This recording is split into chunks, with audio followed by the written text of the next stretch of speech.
Mnasema tuendelee ama siendelee? Mnasema tuendelee na kazi ama mnataka watu watuletee fitina? Wale watu wa ukabila mingi na chuki mingi na kisirani mingi. Sisi tunawaambia sisi wakati sasa ni wakati ya kazi. Ama namna gani?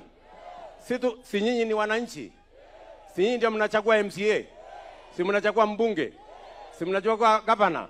Si mnachagua rais? Na mimi nataka niulize nyinyi, vile mnapima mtu kazini, mnapima mtu mwenye anafanya kazi ama mtu ya fitina? Si kila mtu anapimwa na ile kazi amefanya?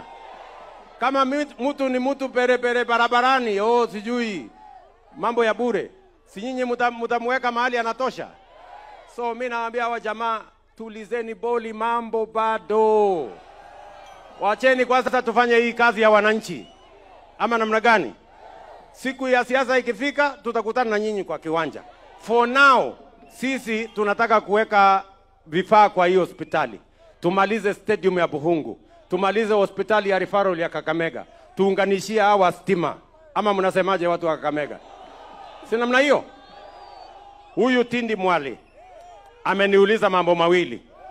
Ameniambia hapa muko na mahali mnaweza kujenga Kenya Medical Training Center.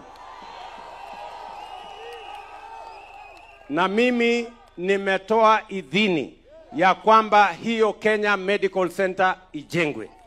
Sasa wewe Tindi Mwale, you are looking for authority to build. I have given you this morning the authority to build. Anza kujenga.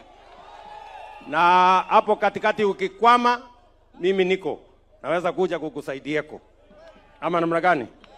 Pamoja, tuko pamoja? Haya. Tena ameniuliza ya kwamba kuna shamba hapa